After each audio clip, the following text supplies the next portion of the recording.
Hello, Watch Forest Focus as Nottingham Forest get their first win in the Premier League season, 1-0 at Southampton to put them fourth in the table. Why not mention that, even if it's early in the season? Morgan Gibbs-White got the only goal in the second half of the Reds, actually made it 3 away wins in a row. We'll discuss the game in full in the company of, first of all, Chris Aylmer from Forest All Over. Chris, how you doing?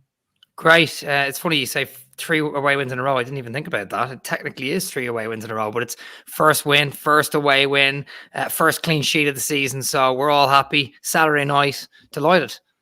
Yeah, I mean, we won't say it was Sheffield United, Southampton and Burnley necessarily, but it still feels good. It still feels good. Second guest today is Barstool Chief in Chicago. Chief, how you doing? I'm floating. It's not even nighttime here. I got the full day ahead of me. This is how I like to start my days. It's 11:45 here, so getting a win in a Champions League spot at the moment. So it's great. Just stop the table. We'll just fast forward to next season. Exactly.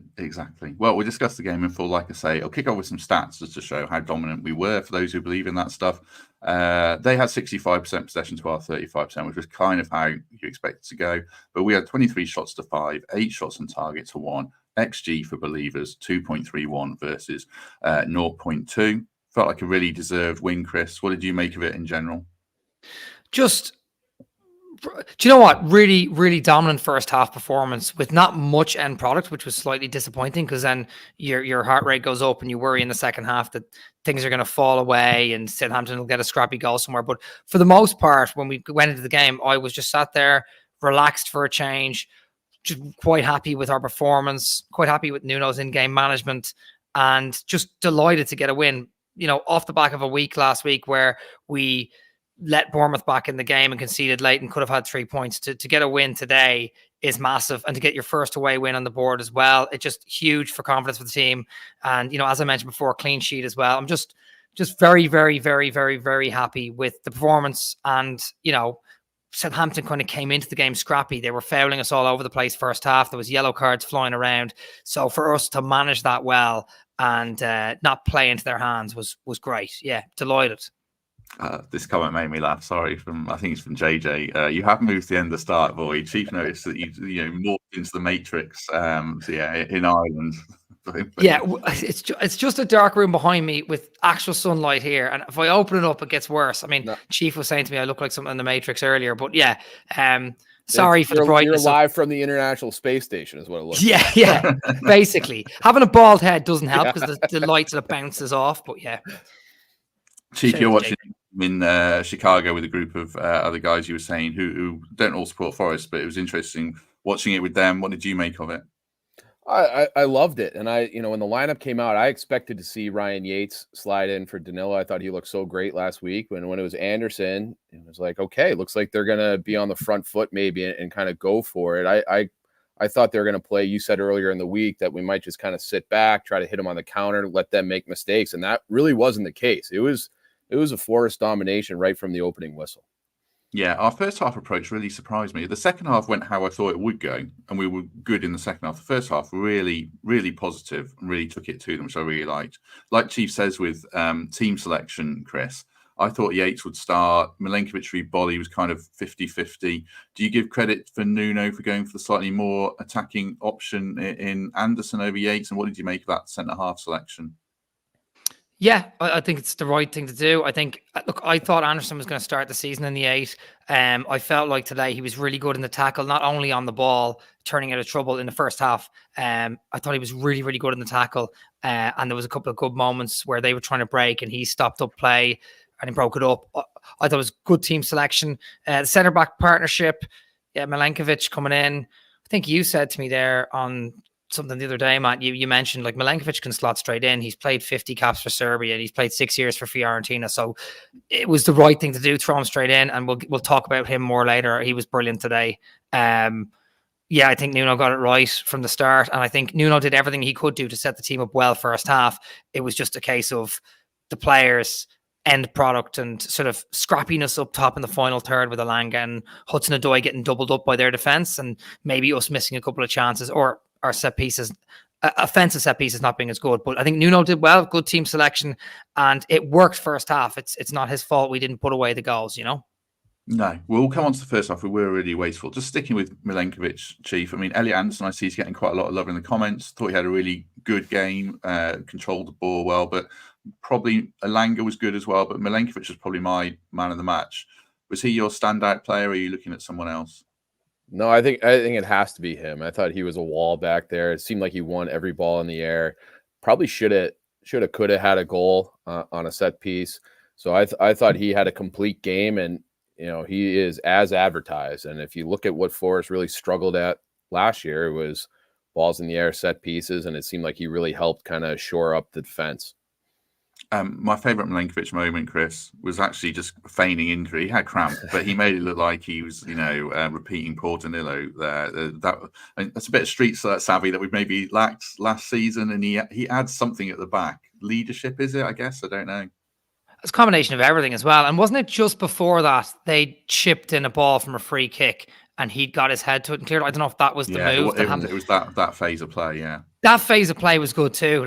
You can't underestimate a defender's positioning. Most of the best defenders have ever played in the Premier League, Rio Ferdinand, John Terry, etc., they're all known for their positioning. That's what makes them good centre backs. And a moment like that, I saw the angle from behind the goal again when I was rewatching it as he was down, feigning injury, so to speak. And I just thought that is defensive. That's defensive effort right there. Like literally, the striker has his arms kind of around him, and he's just leaning back, and he big strong header away.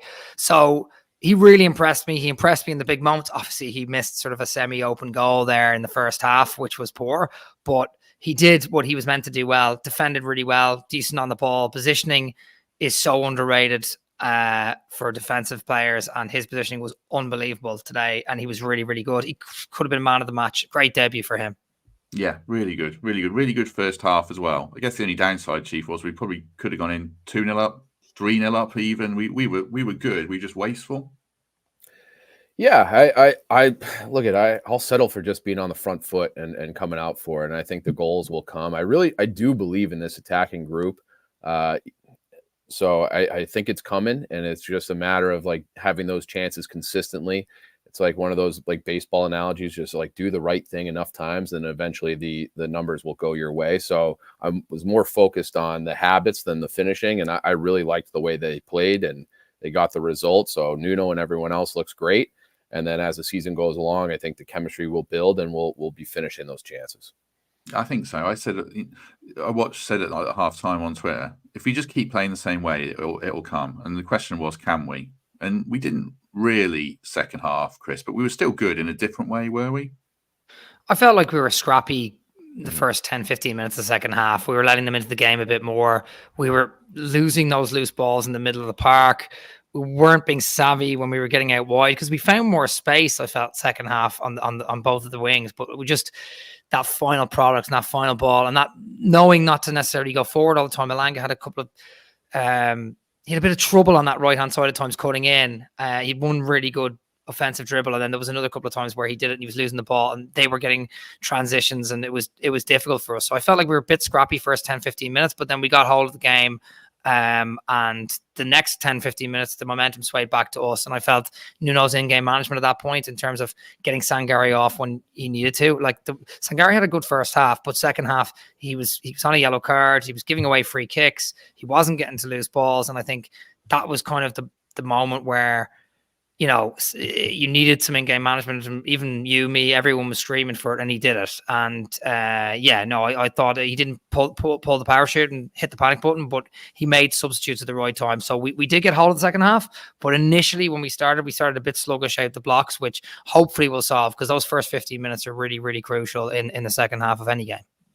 Just a couple of points to pick up on that people are noticing in the comments. Jota Silva, I think Rafik was saying he came on. He's already played for his Portuguese team, so he can't go to Olympiacos on loan. I'll say that now while I remember, because that is mooted. And we also could be signing Camo from Porto, who might go to Olympiacos. We'll pick that up on Monday because it hasn't happened yet. But just to note that.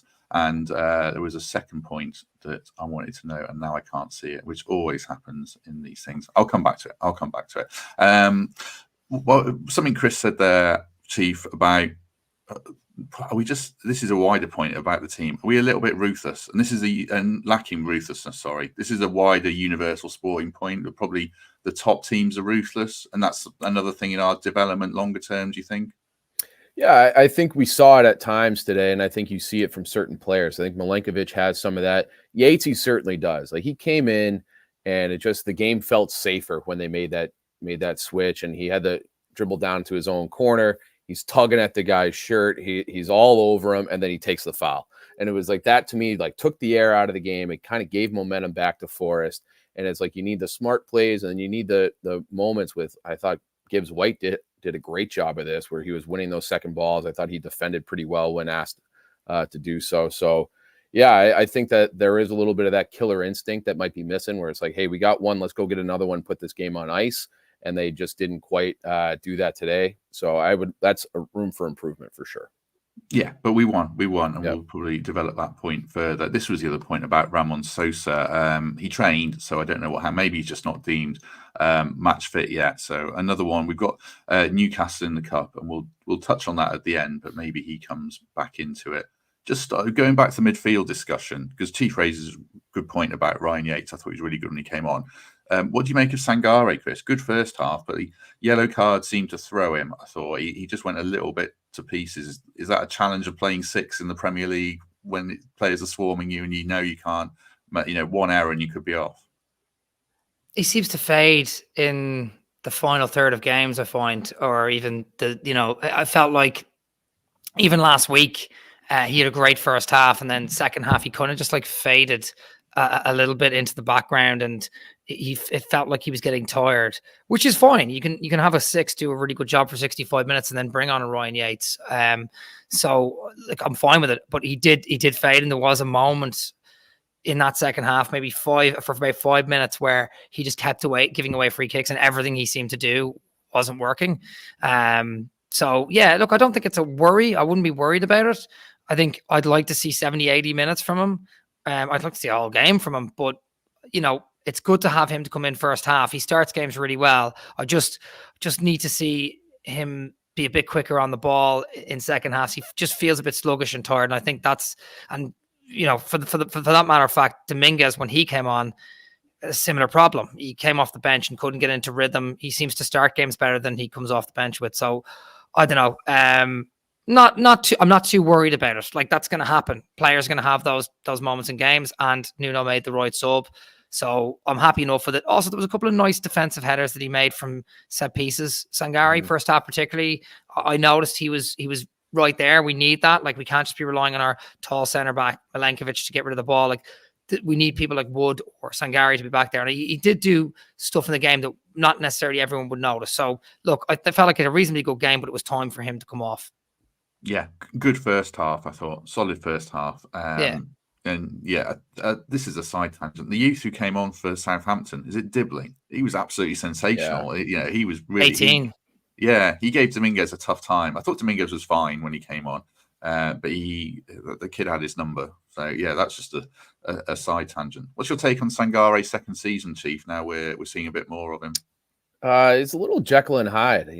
First half he looked how he kind of did in the preseason, and then second half he looked kind of how he looked last year. And maybe it is a fatigue thing. Maybe the lights get bright and the pressure ramps up where they know they're trying to hold a goal, and he seemed like he was always maybe a little slow to react, maybe doubting himself, not playing on instinct. So there's that. The cliche is players don't get better, they get more consistent. So I think that's going to be his challenge, is can we have that that level of the first half more consistently and do it into, I don't mind if he only plays 70 minutes, and bring Yates on. I thought that was kind of perfect. But it would be nice if he could just, because there are flashes where it's like, this is a player, this is a 6, he's going to take us up a level. And then he also makes you very nervous. So we'll see. I'm encouraged, I would say, certainly more than I was last year. So hopefully he can just continue to grow with this team. Yeah, I think that's fair. And Yates, he absolutely loves these games, Chris, as well. There was one in the corner where he won a foul. Well, I think he fouled Brereton Diaz, where he just fell on the ball, and he gave a bit back to the Southampton fans, because that was a real Ryan Yates scenario, I thought, wasn't it? And him and Anderson, and again, just to reiterate, I thought Anderson was really good, solid, like 7.5 out of 10 performance. But Yatesy was good and really helped manage the game better than we did against Bournemouth, I guess. Yeah, like obviously a bit of an aerial presence as well. So defensively, if they start winning set pieces late in games, which is inevitable when you have the lead, a team's going to press and win set pieces. It's good to have him. But I just felt like, the good thing about bringing Yatesy on last 20, 25 minutes is, he's going to go down and win a foul. He's going to get stuck into their players. Southampton had been making a weird kind of dogged game early first half, maybe partially through the second half as well, where they were getting stuck into our players. And I think some of our lighter players were getting tired by that. So I just felt like you bring a Yatesy on, he gets stuck into them, he gets right up, he's pressuring them when they're on the ball as well in the midfield, which is what you need. You need that kind of pressure. You can't sit back and let a team spray the ball around for 20 minutes and let them come at you. You've got to try and take the initiative. And I just felt like I feel like he's brilliant at that. That's who he is. He loves an away game. He loves getting in and stuck in and dogged and rugged. And we still have the technical players on the pitch. We still have the Elangas and the Hudson-Odois and the Gibbs-Whites to do what we need. It's okay to bring a player like Yates on and get him to do the dogged work that he did today. So yeah, I felt like it wasn't a masterclass by any stretch of the imagination, but he did the things we needed him to do, which is what he always does. Yeah, I don't think anyone was a masterclass, which I kind of like. That we had a lot of solid performances. Milenkovic probably at the head of it. You've escaped the matrix. Yeah, it's a disaster. It's the sunlight. Fine. It's fine. It's shining off your head. Lovely. No, it's good. It's good. Right, we'll come back to some other bits around the game in a second. Next home game is against Newcastle, but next Premier League home game is against Wolves on the 31st. Reminder that the Oasis gig is straight after the final whistle, and I'm feeling confident we're going to win that one now. I'm feeling confident we might win both of them. So get down to Nav, free entry, loads of food on the barbecues and pizzas, no waiting around at all, hopefully. Talking about our goal then, Chief, it's slightly ironic. I think it came from a second phase off a set piece. Mm-hmm. Our set pieces before then had been dire. I don't know. How would you sum up our set piece delivery before then? Rubbish. It's terrible. I can't figure it out. And towards the end of last year, they took Gibbs-White off of them, and it felt like they made that switch a little too late. And Danilo took some, and then in preseason, I thought Anderson delivered some great balls into the box, and he didn't seem to have it today. Elanga didn't have it today, so it's a problem. But we talked about ruthlessness, like they were getting on that second ball a few times, and the goal they cashed last week was, Yatesy winning a ball, smashing in a shot, and Wood cleaning it up. And it was kind of this similar type play today, where it was a scramble in the box and our guys won the ball and finished. So right place, right time, but also being relentless, fighting for loose balls. Yeah, I mean, the reason I don't bump Anderson into the man of the match bracket was because I thought his set pieces were so bad. Like he overhit one, he's hitting the first man. So, but otherwise good. But again, something to work on. So yeah, pretty good overall, obviously, to score the goal. Mark says, please hit like and subscribe. That would be a massive help, everyone. Thank you. What was your read on the goal, Chris? Do you give credit for Nico for nicking in there and keeping the ball alive? Definitely. I think there's moments in games where I worry that Nico's going to get caught out of possession, or there's going to be space in behind him. Today he had a reasonably good game. There was moments for sure where it was scrappy for him, but that's a big moment in the game. You don't go in and win that tackle. We don't get the second phase. We don't get the chance. The ball doesn't go back in the box. Gibbs-White doesn't get the header, doesn't get the follow up, etc., etc. It all starts from that. And because our set pieces have been so poor, it came from corner and then came out to Nico, who'd actually been sitting outside the box a lot in the first half and second half. So it was almost like we've worked on that, at least having someone with that much space outside the box waiting for the ball to come. They've probably been looking at Southampton's corners and they've been packing the middle and not having anyone on the edge of the box. So in terms of offensive set pieces, to sort of half go back on what you said before, yeah, I thought our corners were dreadful because, we had a 7-8 corners, something like that. And I felt like maybe one or two of them were threatening. You need to at least have 50-60% of them in a threatening area. So we're going to have to fix that. Elanga wasn't great on some of the set pieces either. But from that set piece, the one thing we managed to do well, which was keep Nico alive in the game on the edge of the box. And of course, it worked out, and you have to give him credit for that. That's where the goal starts, and that's where it comes from. Obviously, Gibbs-White does what Gibbs-White does and followed up well in his own header. But yeah, I think give Nico all the credit in the world for that, because that's a big game moment right there. Yeah, he was good today. He was good. I think I see Danscape in the comments makes a point about not being clinical with decision making going forwards, which I agree with for him and Dana. But generally, with the spotlight on him a little bit, with Moreno coming in, I thought he did well. Another player who's always in the spotlight a bit, Chief, is Gibbs-White. Interesting performance. Some good moments with the goal, obviously. Probably some bad moments as well. I mean, he was really sloppy with the ball a couple of times. What was your take on him? Yeah, not his best. He does seem like a guy where I want the other team to be afraid of him. And it's the same thing where you want to have that consistency where people, when he gets the ball, people are backing up. Like, how do we get him to play how he played against Fulham last year, 8 out of 10 times? And it just, he hasn't found that level of consistency either. But the effort is never in question for me. So I feel like when he had to come back and break up plays, he did that a few times. But yeah, on the ball, not his best day for sure. Yeah, it's just those instants. Like we had the break. I mean, I don't know what Southampton were doing. They gave him 40 yards of space, and his pass to Nico was maybe a little conservative. I don't know. It's so hard to be critical of players in that position because it's the super top level. But yeah, I think there's more to come from him, certainly. What about after? I mean, what was your take on after we scored, Chris? Could we even have gone on one more? Did we look comfortable to you or not? I felt like we could have had a couple more chances, but I felt like we were playing to see the game out more than we were playing to try and win it. Particularly the last sort of 5-10 minutes of the game. There was moments where, of course, if we're in the 94th, 95th minute, like Yatesy did at the end of the game, drag it into the corner, try and win a free kick like he nearly did and didn't in the end. It was a Saints free kick. Do that, that's fine. But I felt like there was moments we were doing that a little too soon. Sometimes I kind of just want to see us get on the ball, like just get on the ball, pass it round, control your own destiny. I'm not asking us to get forward and throw bodies forward so that they can roll us over in a transition and get the leveler. I feel like, and I know most games go like this when the team's 1-0 up, the opposition gets it, you sit back in your shape, and Nuno made changes in order to put it back 3 back there. That's fine. But I would love to see us, if we're 1-0 up with 10-15 minutes to go, to kind of do what the sort of elite level teams in the Premier League do, which is get the ball, pass it around, make them come to you, and just slowly build your own attacks and sort of defend from on the front foot, so to speak. I was a little nervous because that's what you are as a Forest fan. You saw what happened last week with Semenyo. On the back of your mind, you're always thinking, "Oh gosh, are they gonna crash the box and score against us again late?" But for the most part, we managed it well. I do feel like Dominguez. I'm not trying to pick on him today. I just feel like he got caught out a lot in the middle, and there was a lot of transitions from him stepping in and out of space and letting them roll him over. A couple of free kicks he gave away, but he is good energy, so I understand why we made that substitute. Usually he is good at that, breaking up play. But yeah, look, I was nervous right to the end, like any Forest fan is.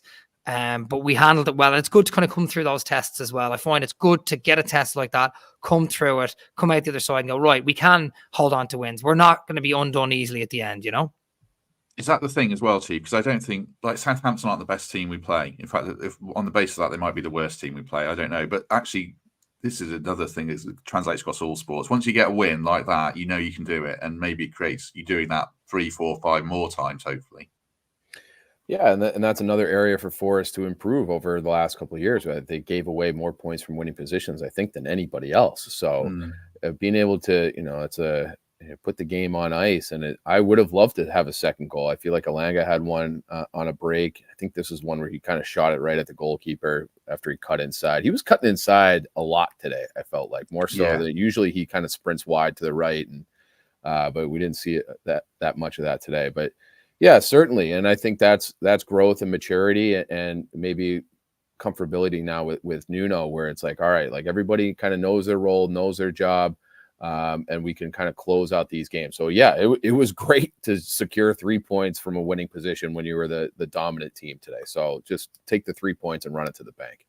Yeah, he could have squared that one. Even heard Chris Wood screaming Anthony when he should have squared it. Mm-hmm. But the was that Gibbs-White or Chris Wood who screamed that? Because I thought it was Gibbs. Oh no, maybe it was Wood. Yeah. Maybe Gibbs-White was back post, wasn't he? And Wood was in the centre. I think it's like Kiwi twang. Maybe I thought it was. Yeah, it was Wood. What did you make of the wingers, Chris, overall? Because I thought Elanga was really good. I think Chief's absolutely right. He cut in a lot. Probably should have squared that one. Hudson-Odoi, they're doubling up on him, and we know what he's looking to do all the time. He only managed to do it once. But it kind of might free up Elanga to be more of a threat on the right. I think at that point, look, I actually think Elanga was doubled up on a bit as well, first half specifically. I think that's where you need your fullbacks to kind of help out. If they're getting doubled up, Aina and Williams should be going on the overlap. So that then drags those two defenders who are doubling on Hudson-Odoi or Elanga out of position, and then it gives them space and freedom to do something else. So I just feel like if, the amount of times over the course of the last few months, particularly last season, we've given the ball to Hudson-Odoi and gone, all right, go to work. Or Elanga and gone, all right, go to work. And now that they've kind of gone, right, we've got to double up on these two because they're quick, pacey, skillful players who are going to cut inside or go around the outside. Now that that's happened, obviously we've seen it in this game.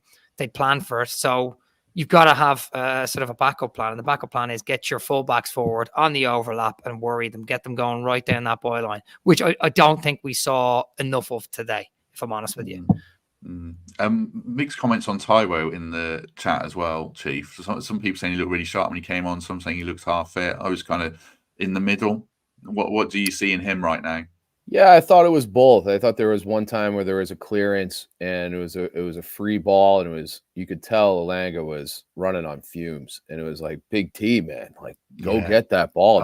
You're big and fast, like go get it. And like that was a moment, and then Southampton got the ball back, started going back the other way. So there were moments like that, and there was it was the one where Yates ended up in the corner where I was just screaming at Tyler, just take that ball, because he cut it inside, was looking for a chance. It's like, just take that ball, use that big body and box people out in the corner and just kill this game.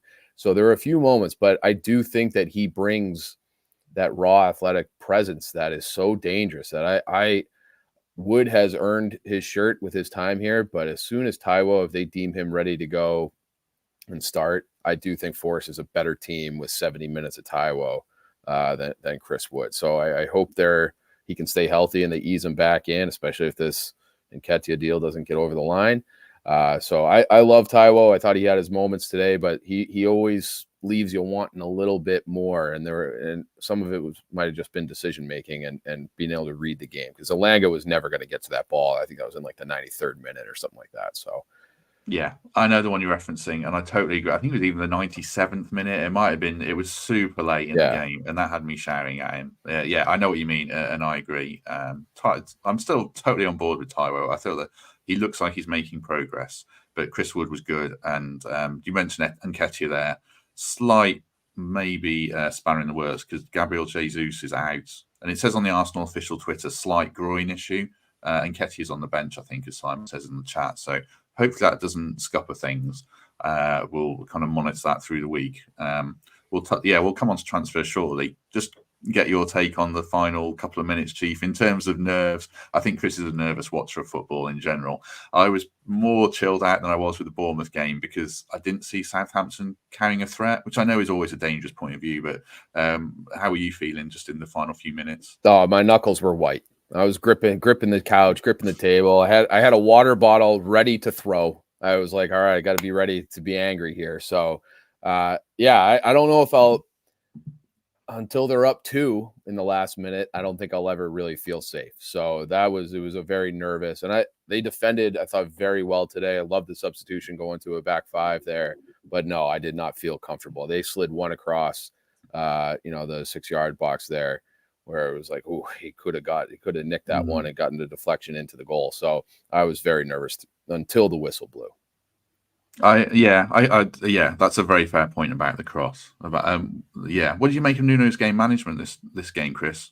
People got some flack last week. Better this week with the subs or not? No, it was good. I to be honest, look, in game, I change my mind all the time. I go, why isn't he doing this or why isn't he doing that? Even at the end, I messaged you saying, oh, listen, why is Nuno gone to a back 3? This is Luton away all over again, where he's sitting back. And then, of course, it worked. So if I take a deep breath, look back, I think he made the subs at the right time. And that's probably the biggest part of in-game management is your substitutes. And he did them well at the right time. Yatesy came on for Sangari at the right moment. When Dominguez came on, it was the right time for him to come on, even though he didn't have his best game. I felt like we were all screaming for Tyrell to come on as well. Anderson did look a bit tired when he was coming off as well. So it was just the right subs at the right moment. Chris Wood got a yellow card at some point there in the second half. Good yellow card, smart yellow card. I like it. I like it a lot. I know Chief he'd be into that because he loves his hockey. So just take a player out if you have to.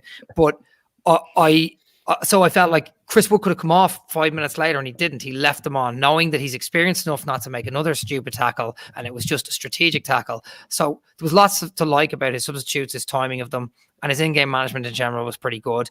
I do worry about that sort of like halftime moment where he brings them in at halftime, and when they come out, they're a bit sloppy, and I don't like seeing that.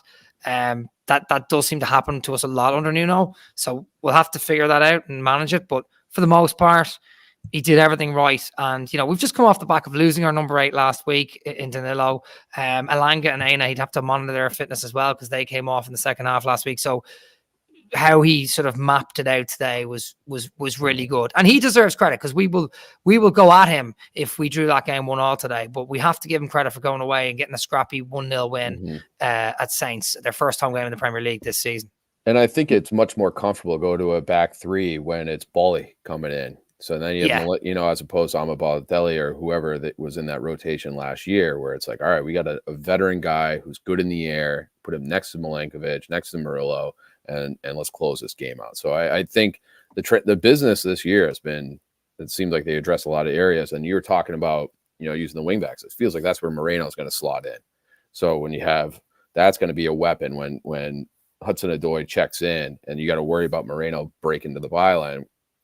They're going to be a lot more dangerous in the next couple of weeks as he gets ready to go. Yeah, definitely. They should be. Like Hudson-Odoi cuts in and now he's got a really good option on the overlapping, because that sounds like Moreno's game. So it creates a double threat. So I'm looking forward to that. And I didn't have a problem with the back 3 this time. I did against Luton massively when it was Felipe coming on. Yeah. But here, Southampton didn't have so much of a threat, and I felt it just helped us manage it because they were going to toss balls in the box and they didn't have big guys. So if you throw an extra centre half, it just helps see the game out. So yeah, no complaints there. People asking if I triple captained Haaland in FPL today. No, I didn't. And I did say to Chris this morning, should I? And I didn't. Yeah, you asked me if I was thinking about it, and I said I haven't thought about it at all. And of course, he bags. What was the score? 3-1 in the end. Tell me you didn't score a hat trick. 4-1, wasn't it? 4-1. He didn't score. Did he score a hat trick? Did he score a hat trick? No, he got 2, I think. Oh, that's fine. But no, disaster day to me. Morgan Gibbs-White was my one player who scored today, apart from Haaland, obviously. So at least I had him.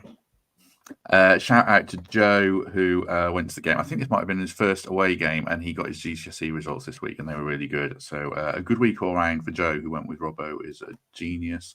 Well done, Joe. Also, I will give a second ad today for, I can see JJ and Miss Rawlings in the chat.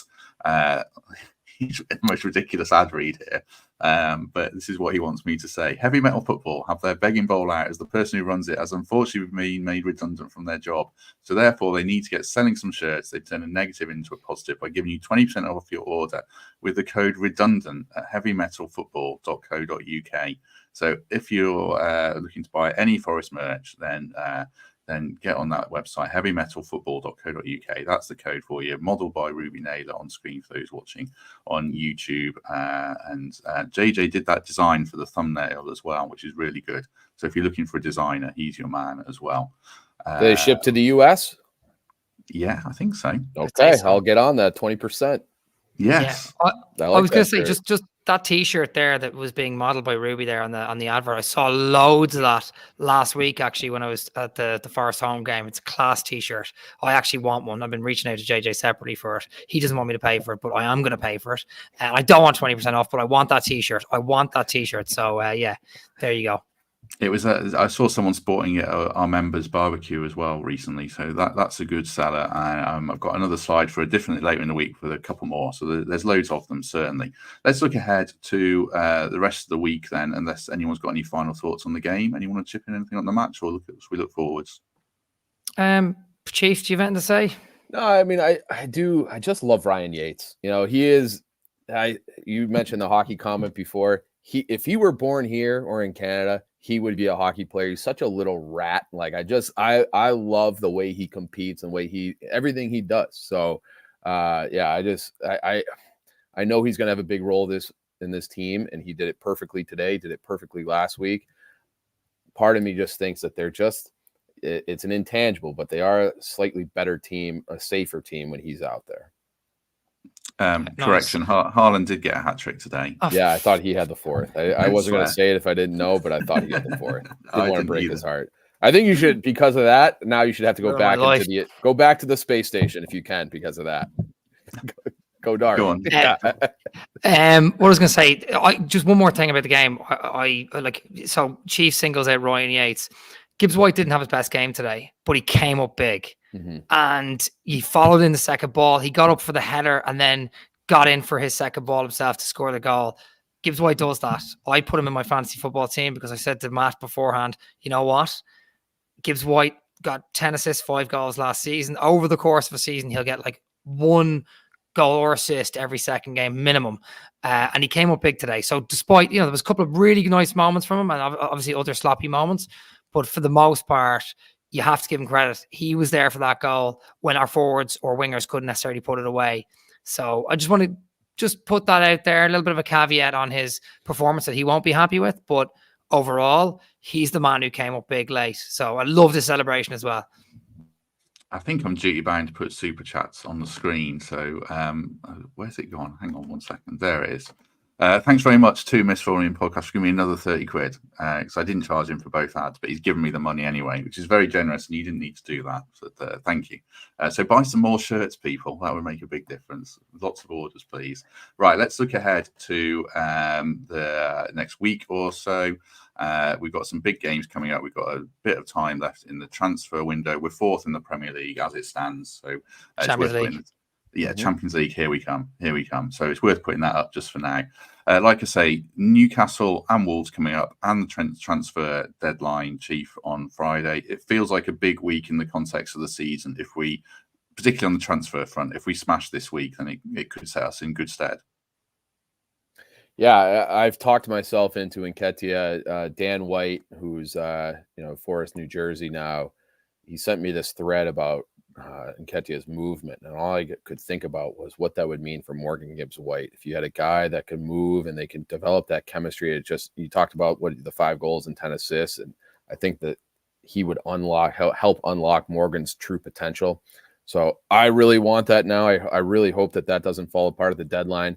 Everything else, I feel like they're pretty set. Like they've done a really great job, kind of shoring up some of these weaker areas, and seeing what Anderson did today didn't make me feel like they'll miss Danilo that much or have a need to replace him. So yeah, I hope they get Nketiah over the line, and then it's all systems go.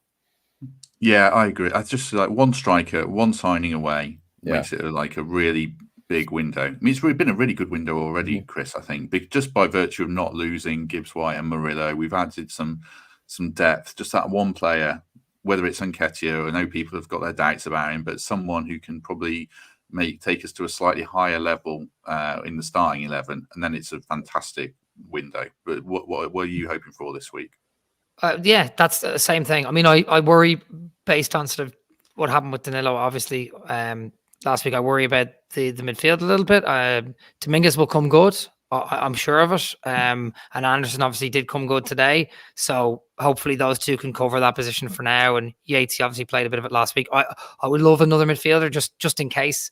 Because I loved having Danilo there. I was like, our midfield's fine now, but that's one more position I'd look at. Other than that, we're fine. We've got the fullback in, and the striker obviously is the big position. So yeah, it's a savvy window, like seriously savvy window. To get someone like Milenkovic in for the price we got him for and seeing what he did today is ridiculous. And our outgoings were good as well. We sold Niakate and Mangala for more than what they're probably worth. And yeah, Anderson as well. Like all the signings have been fairly steady, smart, well thought out. And they came in early as well. I like that. It's not like they're coming in the last week of the window and then we're crashing them in. We've had them in early. We've had a lot of them incorporated in preseason as well. So for the most part, I'm delighted with the window and delighted with how things have panned out. And I'm just thinking we're undefeated. You know what I mean? Only 2 games in, but you know what? We go to Wolves, we beat them next week. 3, go to the international break. We're climbing the table. It's just delightful. You know. It was a good comment here. Yeah, I agree with this one. Milenkovic could be huge for us. He was today. Big difference. He made a big difference today, I think. And I'm not obviously Willy Bolly was unlucky to lose his place, and I think he's got a big role to play. But if that's Milenkovic's kind of level, then I'm really excited to see what he brings. Yes, well done, Danny. Love it. Buying the t-shirt, good man. People keep doing that. That'd be fantastic. Goalkeeper, Chief, yay or nay this week, or you chilled about that? I mean, I fell in love with the idea of Ramsdale, but it felt like that was always going to be very unlikely. So yeah, I think Sells is fine. I would like to see Carlos Miguel in the cup here against Newcastle, just to see what he's like in a full game, where maybe he actually gets some work, because I don't know if he had to make a save other than that penalty in the preseason. So I would like to see what a 6'8" goalkeeper looks like in the Premier League. So yeah, but I think it's just, for me, it's just a striker. It's just really Nketiah, and then I'll be satisfied. Thoughts on Newcastle, Chris? Because we could play Miguel. It's an interesting test as well, because I think Southampton were bad today, so I don't want to get massively carried away. But we were good, and that's the main thing. We were good, and we deserve to win. But is Newcastle an interesting game where maybe Miguel plays, maybe Jota gets a start, maybe Sosa gets minutes off the bench? How are you feeling about that game?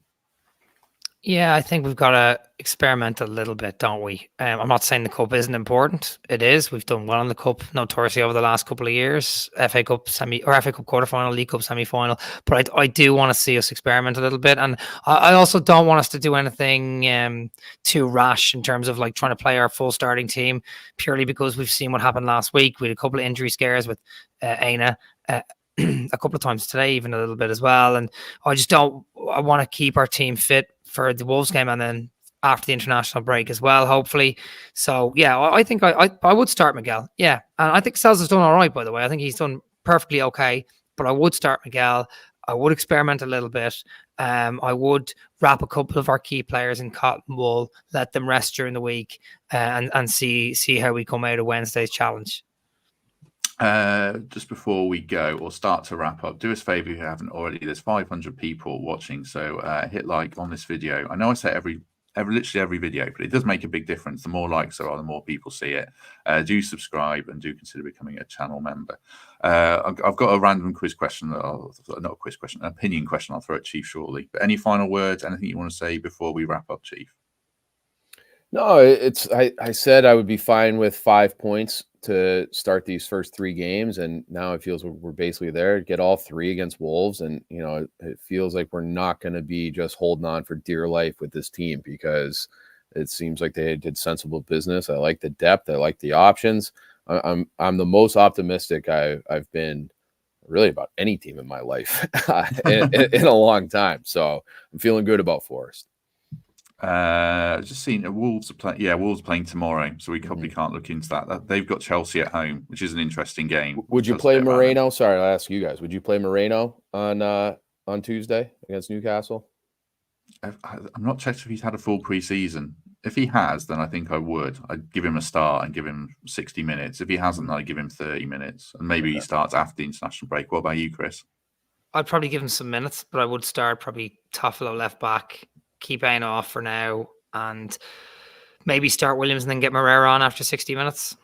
Moreira's a good shout. I'd like to see him get some minutes as well. He looks good. Yeah. It's worth it, certainly. Then you don't want to make too many changes, because the Carabao Cup, it's a competition where you can have a good run. If you get this is a tough draw, but the next draw might be better. And the way Newcastle view it, we'll discuss this more in the week. But Newcastle are there's pressure on Harry to win a trophy soon, so I think they're going to come with quite a strong side, because they can't keep losing cup games early on. Have they played today yet? I'm not really following. No, they're games. Tomorrow morning. Or tomorrow morning for me. Morning for you. Morning for you. So yeah, true. Did I ask you if you got any final thoughts, Chris, or not? I can't remember if I did. No, but I think at this point in the season, every year that we've been in the Premier League, which is 3 now, I've always, the first couple of games, just gone, please God, get the win. I never say it out loud. I never say I'm just looking for a win, because I really secretly just want that win to get over the line. Because if you go on a bad run in this league, it can be really bad. And luckily, the last 3 seasons, we got a win after the first 2 games. I think we beat West Ham at home. Then last year was Sheffield United at home. This year is Southampton away. So to get that win on the board is really important. We didn't do it last week. We've bounced back well today, and it's an away win as well and a clean sheet, which kind of turns a few of the narratives straight away. Didn't concede from a set piece, kept a clean sheet, won an away game. So there's lots of narratives that, we like to look at as fans, and it can put pressure on the team as well. And today we've dispelled all those myths, hung on for a dogged win away at Southampton. We don't have to go there again now. We can take them home in the second half of the season and beat them again. So I'm just absolutely delighted to get off the mark. That's the big one for me. We're off the mark. We're going. We'll go chase down Wolves at home next week now. Yeah. It was, I totally agree. Big to get a first win, big to get off the mark, big to get 4 points on the board, takes the pressure off the Wolves game. It's an opportunity now. Just lastly on the game, Southampton tried to generate a lot of noise. They put safe standing behind the ground. I'll just see what Greg made of it there. Talking of atmosphere, Chief, I randomly about like midnight ended up watching like the 97 Bulls NBA Finals walk-on intros with the music. I absolutely love it. And to me, it's like arguably the best sports intro in the world. And we can't really do it in the Premier League because we have open air arenas. But I know they do like college football, NFL amazingly. So as an American sports aficionado who has come to love the Premier League, what is the best intro in all of sports? That is a great question. I used to love that Bulls one too, but I think anything indoors, is going to take a backseat to what goes on in college football. College football here is religion, especially in the Southeast. They all kind of do it a little bit differently. I'd say Virginia Tech, where they come running out this beautiful old stadium to Metallica, Enter Sandman. And then Wisconsin, at the start of the fourth quarter, they do this jump around where the whole student section, so it's probably 40,000 people are all jumping, and the stadium shakes. And so college football is the best sport for intros. And those to me are two that really stick out. Virginia Tech, but they all do something a little bit different. Where Florida State, they're playing in Ireland today. They have they're everywhere. They're all around. Like all the football fans are out. I've been down in Dublin, so like they're all over the place the last couple of days. Yeah. So they have this. Their mascot is this guy Chief Osceola. It was a Seminole tribe, and they're the Florida State Seminoles. And he rides out on a horse with a flaming spear and spikes it into the middle of the field in the turf, and then the place just erupts.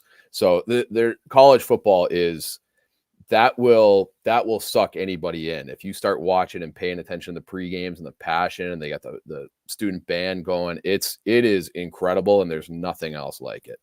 Yeah, I also thought of it because of Conor Gallagher's intro for Atletico Madrid, where he's got like guys on Harley Davidsons riding in. I'm thinking, and the light show. And I think it's just Conor Gallagher. So if we could do something like that, we had Emmanuel Dennis at Rock City, trying not to get stuck on the chewing gum. I think was probably as good as we got. But it's interesting. I think Glenn is in the States. He says autumn win for the Raiders. That's my favorite poem of all time. I don't care about the Raiders, but that's a great. You should look that up on YouTube. The Autumn Wind is a Raider. It's and they have this guy. His name's John Facenda, who used to be the narrator for all these old NFL films. He's got this deep, almost with a little bit of a rasp to it. His voice will like send chills down your spine. Yeah, I appreciate people watching this. There's still 500 people as we're going off on a tangent, but I love this stuff. Like I love the Brian Clough video before our games. Like it makes me cry every time.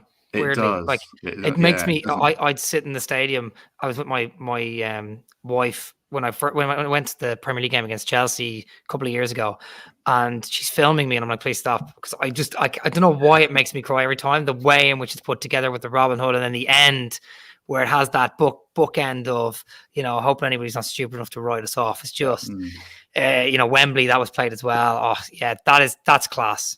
Yeah. Was there an emotional resonance for you, Chief? You came over last season, your first game, and you're newer to the club and the sport than us. Does that get you as well, even as someone who's a bit less, hasn't been in your blood for life? Yeah.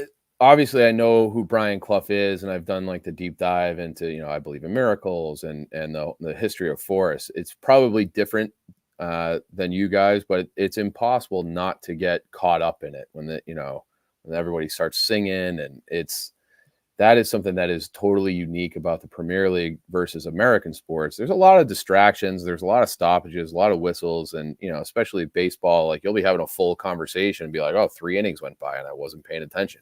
Where when I was in the City Ground or in Wembley, every eyeball is glued to the field for the entire duration, and everybody is locked in. So you have like these, like everyone kind of just reacts and cheers in unison, where you get a little bit of that in American sports, but not as concentrated, where everyone is fully focused on the game. There's no scoreboard, like, I don't know, guess the attendance or whatever is going on in America, where I think the in-game experience for your football is better than anything we do here.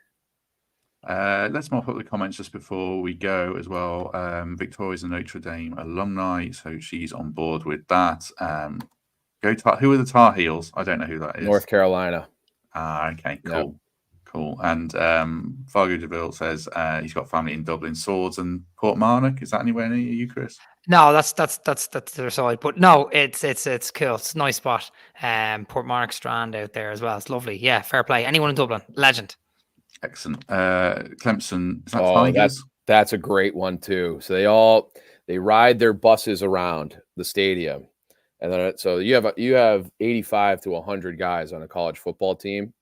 So they ride around, and everybody knows they're riding around. It's dark, it's night, and they're all cheering. They're singing the fight song, and then they have this good luck rock that they touch called Howard's Rock, and they touch it, and then they run down this hill onto the field, and the fans just erupt, and they release these balloons into the air. Clemson at night's a great one. LSU at night is a great one.